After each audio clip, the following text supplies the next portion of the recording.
This is Star Wars in Character, the podcast that takes a closer look at some of the characters in the Star Wars universe you probably never noticed. Backstories, histories, and details you never knew, wanted to know, or ever need to know. Now here are this week's panelists of Star Wars in Character. Today we are talking about Watto. Watto's appearances was in the 1999 The Phantom Menace and 2002 Attack of the Clones. Tim, give us some Watto facts. Okay, well, Watto's species is known as a Toydarian. Toydarian. Didn't we work with him at the theater? Hi there. Toydarian Sinaico. I was going to say there's only going to be a handful of people that get that joke, but it's a good joke. It's Are there other Toydarians in the Star Wars universe, or is he like the only one? I don't remember seeing a bunch. Chris and I would know because they appear quite frequently on the Clone Wars animated series. Watto has not appeared on there, but the Toydarian race does. They've appeared on several episodes. Most recently, there was an episode that dealt with Darth Maul's brother, Savage Opress, and he pretty fantastic episode. Really, Chris he'll get my back on this. It's like seriously one of the best episodes of the series. The leader of the Toydarian planet is King Katunko, and he has shown up in the first season and several episodes of the third season, but they killed him off, so I have a feeling he's not going to be coming back. But good. They may bring Watto in on some episode. They haven't used him yet, but they could probably squeeze him into some storyline during the Clone Wars era. I hope so. Yeah, me too. Maybe at least one good thing can come from somebody watching that show. Can you tell me, based on those other characters, is there like a certain characteristic that Toydarians have? Because Watto is portrayed in a certain way. Are all Toydarians like businessmen, if you want to be nice? No, they kind of seem like they were sort of like a, I don't know. This may not make sense. Like a peaceful warrior race, like tough. Like they're not easily pushed over, but I guess they're more defensive. They'll stand their ground. Oh, okay. Actually, I follow you. Okay. They have like at least the race, maybe not Watto himself, they have a deep sense of honor, and they respect honorable characteristics in like a Jedi or other warrior. So he's like the opposite of these people. Because he's a scumbag. He's kind of the scumbag of the Toydarian race. It seems like. Just now, do they all talk like he does in the movie, or is it they cheap out like when they had George Takei on as one of those Asian frog guys and he didn't have an Asian accent? No, at least the King Katunka, he kind of had like blah blah blah blah blah blah blah. Yeah, you tried the best, and I'll try the rest. Sort of a stately sort of way of speaking, not the sort of gruff streetwise Watto characterization as used car salesman, I guess is how I've heard it referred to in interviews, I think. Right. Well, the other thing about these Toydarians, like there's a scene. He's got a lot of scenes. I mean, we're going to do these characters, and maybe he's got the most scenes of people that we'll end up doing. Like we did Lobot. He's in the movie for a couple minutes and change. Like Watto's Matt pointed out, a pretty pivotal character, at least in episode 1. He does this thing where Qui-Gon's going to do the Jedi mind trick on him, like Obi-Wan does to the stormtroopers, and he says, it doesn't work. Mind tricks don't work, only money. Is that like is that just him, or are they some kind of evolved species that they're smarter than that? Like, because it doesn't work on Jabba the Hutt with Luke in Return of the Jedi. Why doesn't it work on him? Or is that never explained? It's never been explained in any of the things that I've seen. So I don't know if there's like if they have like a thick skull or something. I really don't know. I always thought that the Jedi mind tricks never worked on I'll be like stupid people. Right, like stormtroopers. Yeah, like mindless goons. So he's too smart for it, Watto. Interesting. He's like clever. More he's not like a stoolie. He's a little more. He's got a little more brains. He's sly, I guess is the word. Watto, to be honest, Watto is actually one of my favorite characters of the prequel trilogy. I think he's a really well put together character. His animation is just unbelievable, especially in episode 2. He just looks so real. Like I have no problem believing that he actually is there flittering away in front of Anakin or Qui-Gon. I think he's a very real character to me. I'm actually gonna do something very odd and agree with Tim on that. More even, yeah. Well, thank you, You're man. welcome. Even like I think in episode 1 they really put a big deal. I'm going to say Jar Jar. We're not talking about the character. I'm talking about the technology. The technology, yeah. The technology. They really put a lot of emphasis on the technological things of Jar Jar, and I think that they did so much better with Watto in terms of believing that he's actually there in front of these living, breathing actors. What's kind of interesting, and I didn't think of this until you were just talking there. I wonder if Watto is pulled off better because of that whole flying thing, where they could actually, adjust for the line of sight for the actor he was playing against. It's like, well, he's not quite looking at Jar Jar or where Watto should be, so we can easily just have him get it in the air and be in his eye line where he should be. I wonder if that's why it seems to play off better than if they aren't looking at Jar Jar's height. There's not much you can do about it. Right. It's been a while since I watched episode 1, but I know that there are a few scenes with Jar Jar where, especially Liam Neeson is he just looks like he's staring blankly at nothing. Well, which basically he was. Qui-Gon Jinn. I mean, that's just the character. That's how he. I think that was the direction he was given as well. But yeah, with Watto and some of the other characters like Boss Nass, I never really felt that same sort of. Maybe we start being friends. But I do feel that of those 3 main computer generated characters from the original movie, Watto to me is the most realistic. I don't know. Padme Amidala is pretty realistic.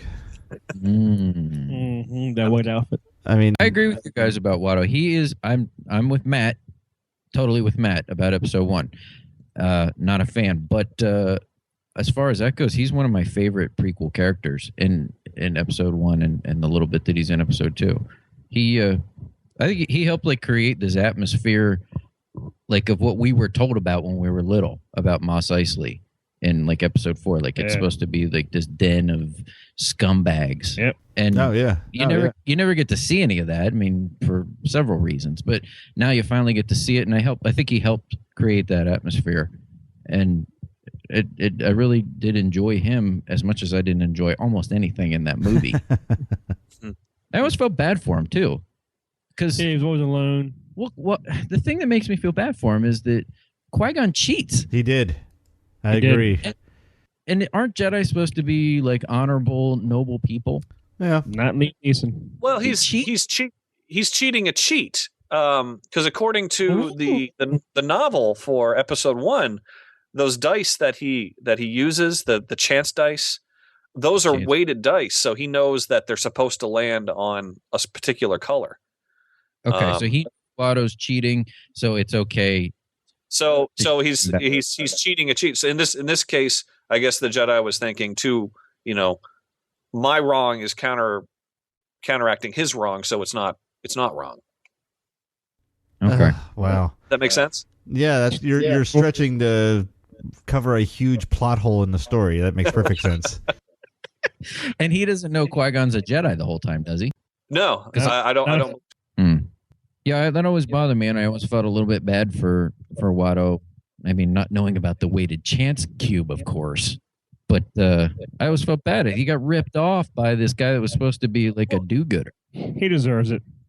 Why? What I don't understand is, and this goes in episode 2. In episode 2, you kind of see him real destitute, and I can't really figure out how he gets to that point. What? Wait. He lost everything. Episode 1, really? But he may have bet and lost a lot, but he did get the winnings. He got all the winnings from the pod race. He got Anakin's pod, which he would have probably been able to sell, and he still had all the junk in his junkyard. I mean, he couldn't have been. Why do you say he's destitute though? I didn't say anything different except he was wearing like some World War II helmet when we saw him. That's the only thing I saw different. It sort of seemed like he was in episode 1. It sort of seemed like he was a semi-successful small business owner, and in the second, it sort of seemed like he was running a hot dog cart. Yeah, I think you're right, Tim, because that's one of the other things I loved about him. I like the change in his demeanor. You get to see him at 2 like distinctly different times in his life. Yeah. And I watched it yesterday with my son. When he's sitting outside, his beard's longer. He's wearing a stupid hat. All the flies around him. There's flies all around him. He's like a pathetic mess. He's like Tim.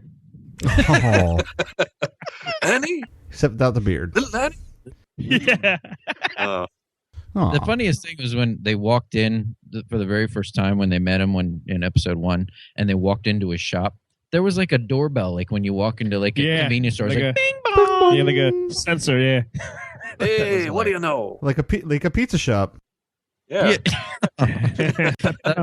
Well, that's what my wife was not watching, and she wouldn't be caught dead, but she was doing something in the background, and she said she assumed he was Italian. Yeah. Because of the way he was talking. Bobbity booby. Because he even says, "Let me take you back." Yeah. Pepperoni. Bibbidi bop, bobbidi boo. Boogada beppo. And when he makes the deal with Qui-Gon, they slap hands. Yeah. They like high five each other. I thought it was kind of weird. Was weird. No, I think Watto is a really there's a lot of layers to that particular character, and I think when you stop and you think about it, is he say what you will about the prequels, as a character, I think he's a very interesting and a pretty fascinating study. Yeah, I agree. He's one of the things that I can say that I can stomach about episode 1, and it's probably mostly because of the portrayal. I think it's pretty good, and then like you said, the animation. How old is Anakin when he's bought as a slave? Did they ever? Is that something mentioned? Because Watto really Gardilla the Hutt at age 3, or he wins him in a bet with Gardilla the Hutt at age 3, and he wins. He and Shmi. So this is all bullcrap made up after the fact. So it's from the movies. They mention in the movies like that.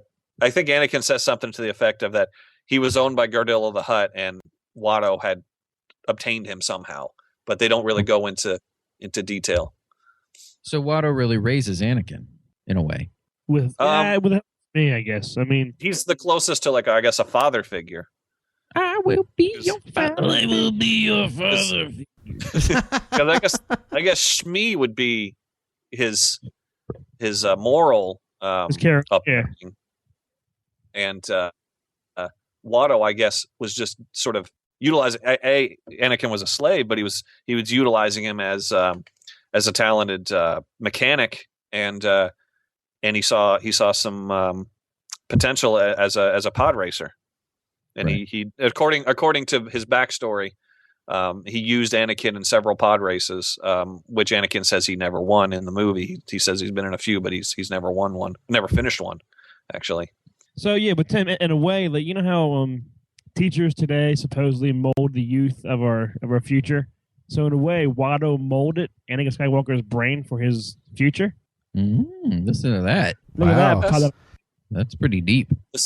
Well, maybe he got some. If he was a moldum, maybe he got that sense of possessiveness, which was the downfall of Anakin. His bad writing was the downfall of Anakin. His need to possess Padme or whatever. But that's neither here nor there.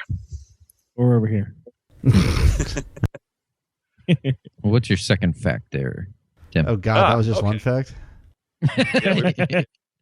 2 hours later, Watto is voiced by a talented British comedian and writer, Andy Secombe. Very good. And you guys met him, right? Well, you have him on your poster. Yeah, it was weird is that Dave told me that, Tim, you told him that we met him. I have no memory of that whatsoever. I don't remember. I think he was probably just one of those guys. I went at the table, put my poster down, said thank you, and walked away. I don't really. I could kind of remember his face. I think it was at Celebration 4 in Los Angeles. I think is when we got him. I think he had a little tiny beard going on, flies around him. And he was sitting out by the dumpsters. Rachel Trash and Louis De Palma. Debbie Downer. But no, I don't have any real recollection of any interaction with Andy Secombe. The proof is on our poster, but I don't have anything to say about him as from that interaction. He's a dick. Sorry, he touched me. Someone had to say something. Well, we were actually lucky enough to get a interview of sorts. I'm sorry, I take it back. He's not a dick. He's a very nice man and very generous with his time. I'm sorry. Yes. Well, I was able to ask him a few questions, and I will tell you what he said. I let him know that, like I said, Watto was one of my favorite characters in the prequels because we get to see him at these 2 times in his life. And he said, thank you for your kind words regarding Watto. He was fun to play. It was great fun, and I had a ball working with great actors like Liam Neeson, Natalie Portman, and Ewan McGregor. Jake Lloyd was a terrific kid and gave an astonishing performance for one so young. I also was able to ask him how he got the gig, which I was very interested about. And he said he first found out about the Phantom Menace when I was running a production company in London called Lunchtime Productions. We used to write, voice, and produce animations for television. Our biggest hit was a series called The Insectors, one of the really first good digital animations for television, which was originally in French and with precious few jokes. We rewrote the whole thing, giving it a very English flavor. Half of the characters were regional, and adding the humor, which the original was missing. Because I and the guy that ran the company were both actors, we also did most of the character voices, bringing in friends and wives when we needed more breadth. So, when the Star Wars Roadshow rolled into town, we got a call asking if we could recommend any good voice artists. We could, ourselves. We both auditioned, and happily for me, I got the gig. So, I guess he was just lucky enough to happen to be running this production company, and they found out about them doing voices, and he was able to throw himself into the mix. He walked in shit. I also asked him. Did you reply say, "Hey, buddy, next time 20 words or less"? Okay, we got only a half-hour podcast to do here. Well, we're not done. Oh hell, man! I was supposed to ask him what kind of direction did he receive. He's a very nice man, very generous with his time. Was he allowed to improvise or imprint his ideas on the character? And basically what he said is this. He says, as far as direction went, George said he wanted, quote, a gangstery secondhand car salesman feel with possible mafia connections, end quote. And then it says, then he pretty much let me do what I wanted. The only direction I ever got was, quote, faster, end quote. Can he do it in the voice? Well, it seems to me from any interviews that I've seen with Harrison Ford or any of these guys, that's the only direction that anybody ever got. Yeah. Faster. Yeah. Faster. More intense. Faster.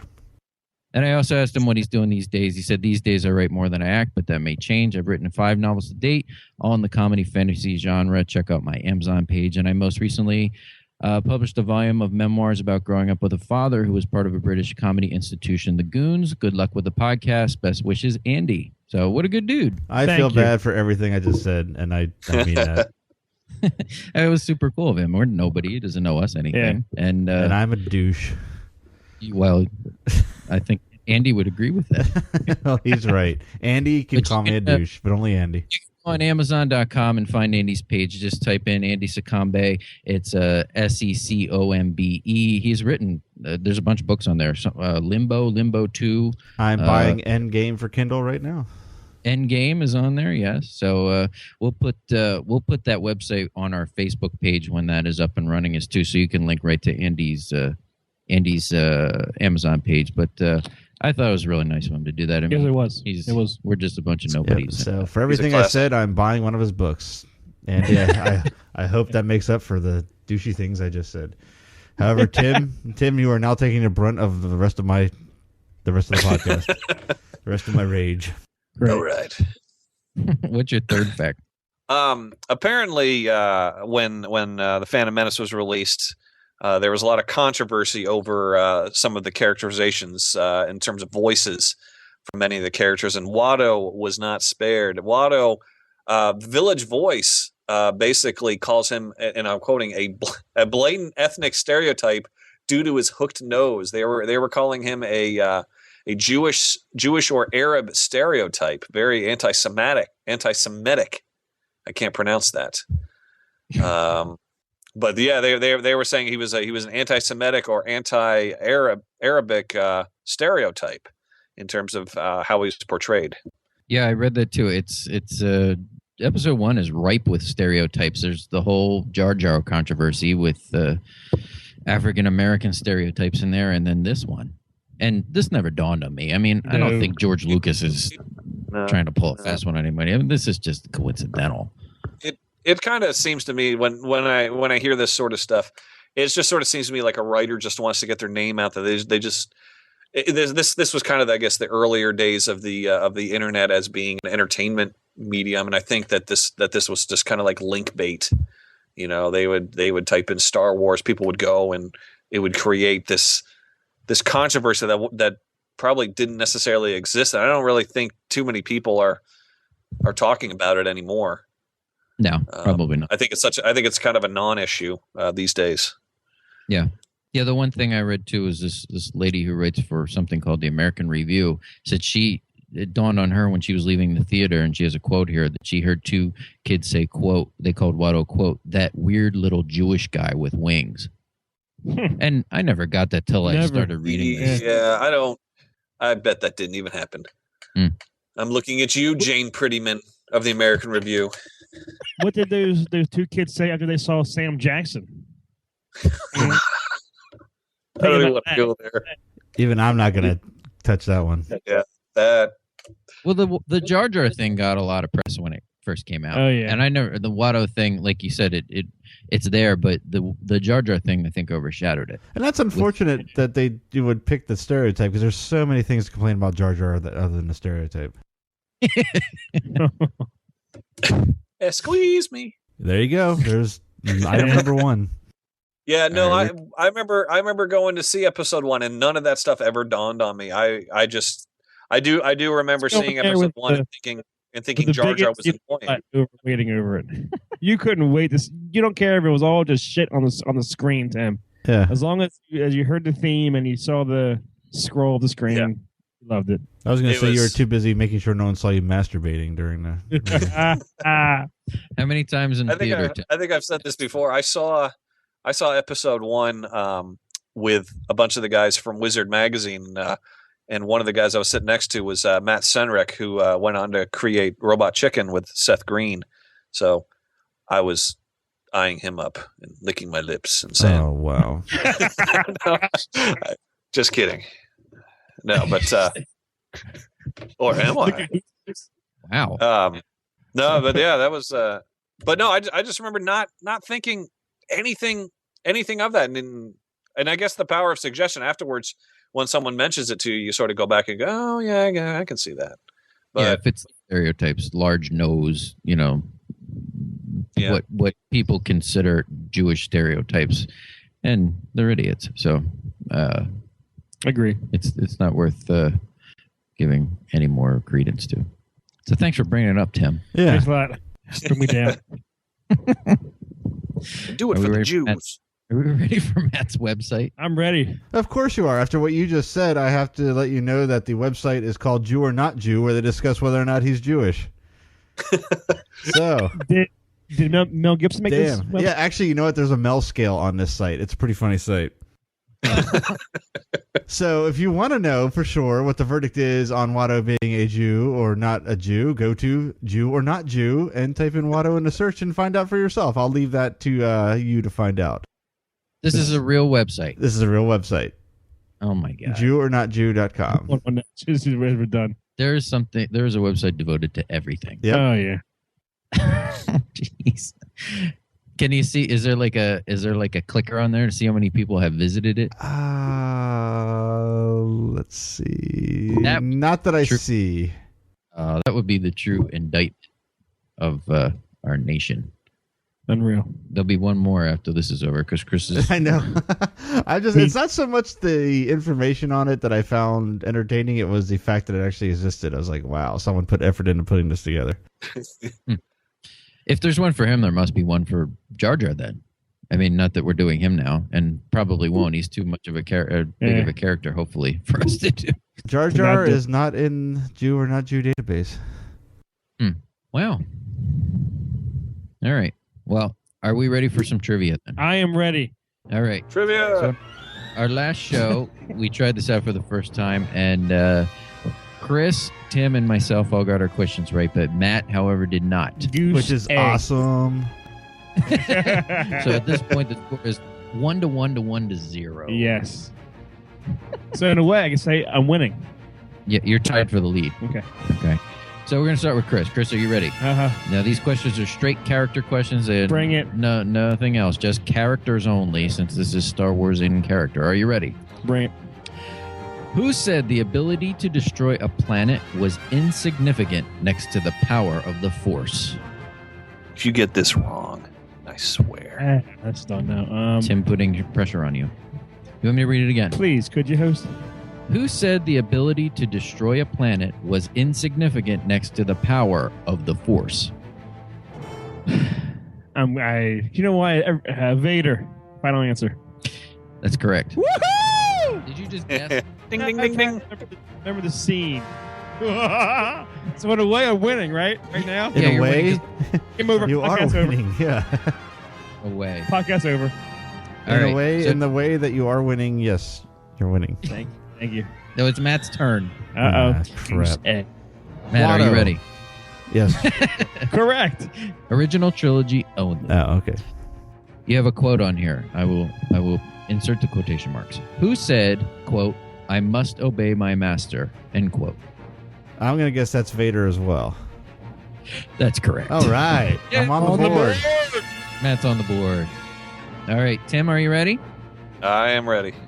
Now, if you don't get this, I get a shot at it, and if you get it, I get my own damn question. All right.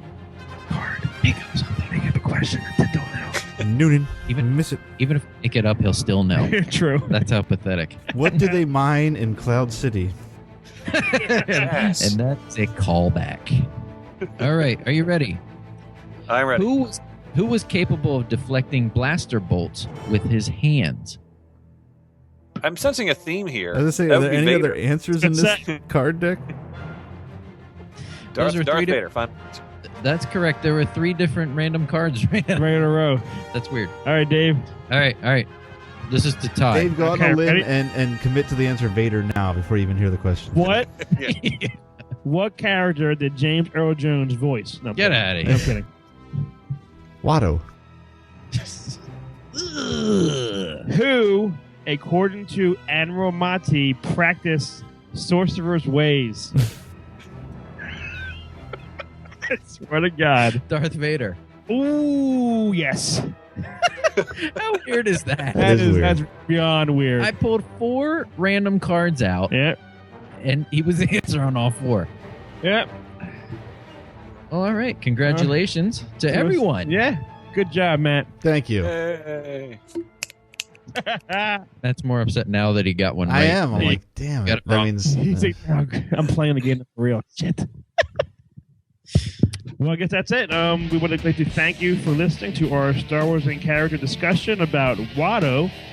Join us next time. We discuss, see if I say it right, Momal Naden, who is, for the original trilogy fans, a.k.a. Hammerhead. Stop. Hammerhead.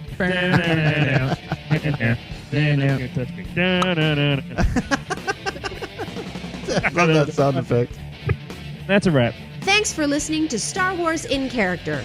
Star Wars in Character is part of the neozaz.com network of podcasts.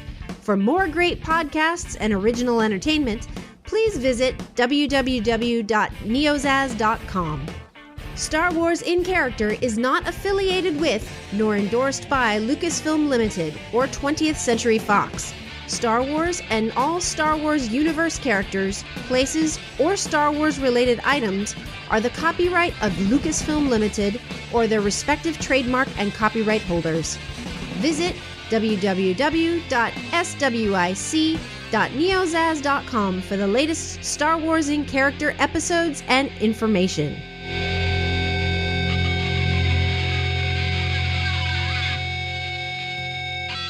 I thought Tim was going to do his sound effect that I love. Of what? Go ahead, Tim. Which sound effect? You know the sound effect. No, that you do it with your Your lips. with your lip. You go or something. What? You know what you're talking.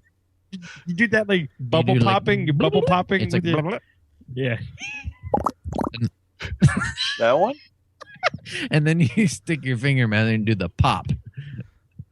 Come on, Tim. Is that it? I don't know. Yeah. You used to do that every day. Is that it? That's it. That was Yeah. awesome. You used to do that every day. I guess I didn't notice. That was on his to-do list. Wake up. Yeah. Oh, yeah, do that sound effect. Okay, now I can start my day. Or anything that had anything to do with like sex. Tim would do it. He would. Oh, my teacher. That is so awesome. He would say something bad about Tim and he would go, oh. Oh. I need to figure out how to make that like my text message sound on my phone. Every time I get a text message. Oh my God. All right, settle. Well, there's our closer. Chris Oh. is taking order. What did you say? Settle? Settle. Stifle? Chillax. Let's use that Lobot picture looking at me. with the three hairs I drew growing out of his mole in his head. All right. All right, come on, get your game face on. I'm ready. Ready? Today we are talking about Watto. I was waiting for Tim's sound effect. I didn't even. And then the next line says Lobot's only appearance. That's why it threw me off. All I'm right, sorry. Take two. Take Do two. you want me to cross out Lobot and write could Watto? you? No, I know it's Watto. Watto. Watto's a no guy. What?